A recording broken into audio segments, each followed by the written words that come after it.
I'm Miss Tutwiler, and as a sole art teacher at Loyola, it's been really fun and interesting to build these classes. Students start working on their technical abilities in Art 1, move to advanced art, then ceramics, and then in this fourth final year of art, we're really able to take what technical skills that they've learned in their first 3 years and start adding abstract ideas into their art. So the students are working on things like, what does the third eye look like? How do you paint sound?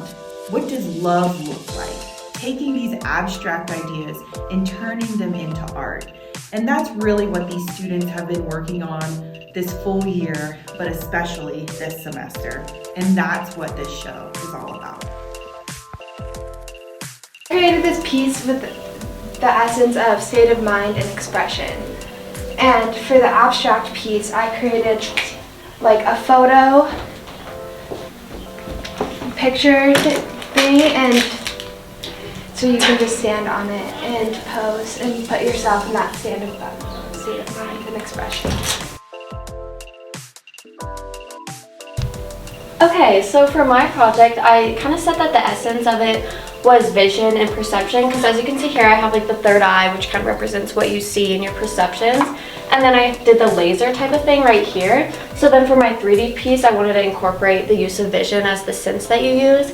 And so I had that through the eye. And then when I think of vision, I think of mirrors, because that's kind of what reflects back at you. So then for my 3D piece, basically I did a mirror, and then I shattered it up to kind of describe how you have different perceptions about things.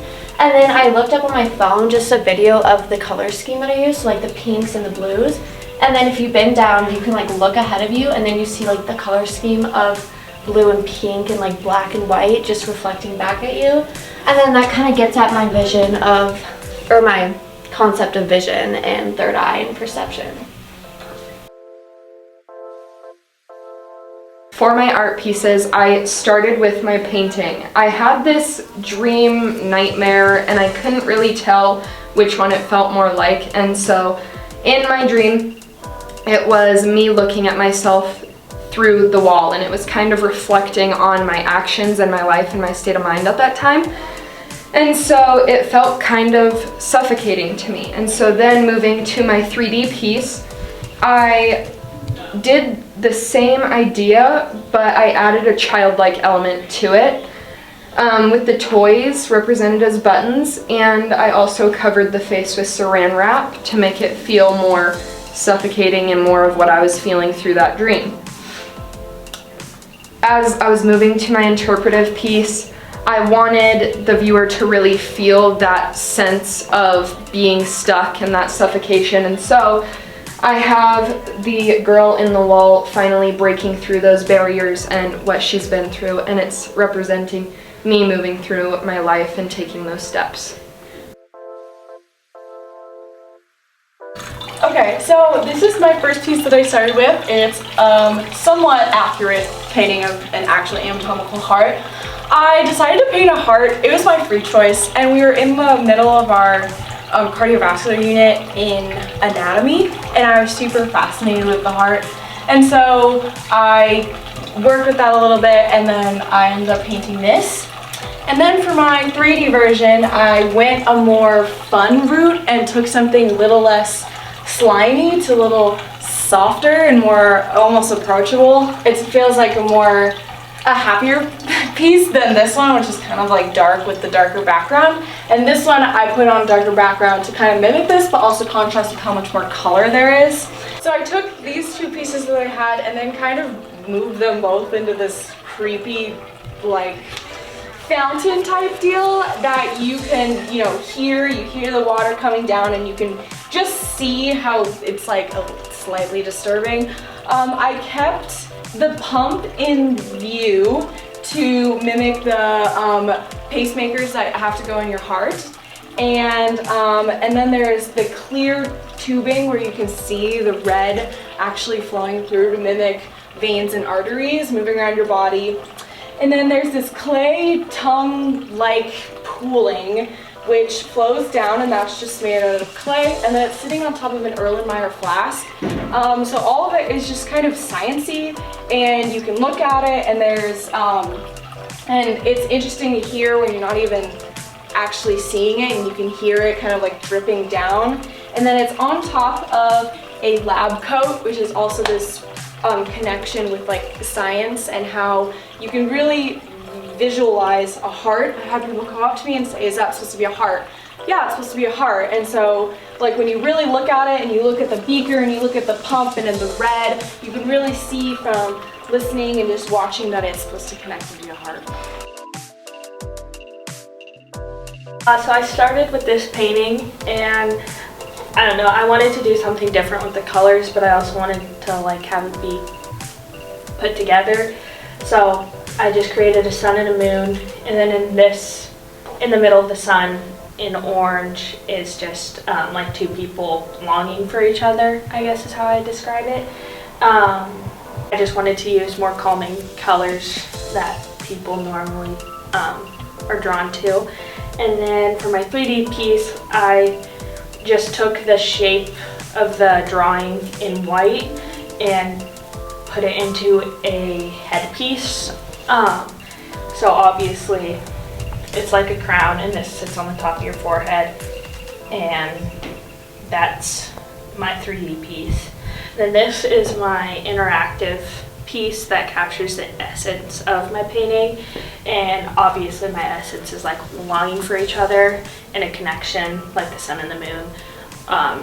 You put them together, but they're two separate beings as well, and so that's what I did with these, the longing for each other. And obviously they're stuck, so they're never going to be touching. There's a complete space in between here, but they're still together in a confined space, like they are connected to each other but without touching each other, which was my essence of my piece, and longing for somebody. This is a painting I did at the beginning of the year. It's a Flathead Lake. It's where I kind of grew up with my family and my two grandparents and all my siblings, and it's a really memorable place for me and the rest of my family. From this painting, for my 3D piece, I chose to do these clouds, which are obviously the clouds you see at the beautiful sunsets at Flathead. And then from this, my interactive piece I chose to do was a hot piece and a cold piece. So when you put your hand here, there's a heater that makes it hot under it.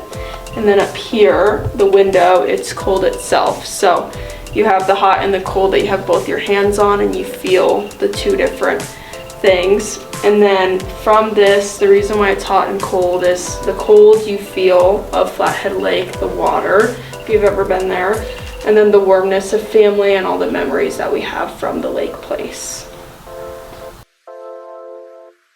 So I started with this landscape picture, which I purposely used these vibrant colors to kind of, and then muted them to kind of, to symbolize kind of like a quiet, like lonely landscape, how you can see chaos, but you're kind of like just within yourself. And then this is my 3D model of it, so it's just the hills. Yeah, so when you look at it like this, it's almost the same as like looking at the hills, and it's made with like a woven material, so it kind of feels like grass.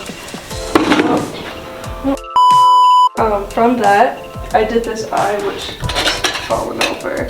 So my main focus for these pieces was like self-reflection, because the piece itself looks very quiet and lonely. So I did an eye to symbolize kind of our self-reflection. And for example, when you meditate, you're just viewing your thoughts and kind of judging them. Or when you look at other people, you judge them. It's just kind of to symbolize like a self-judgment or reflection, I guess. So that's my piece. That's it.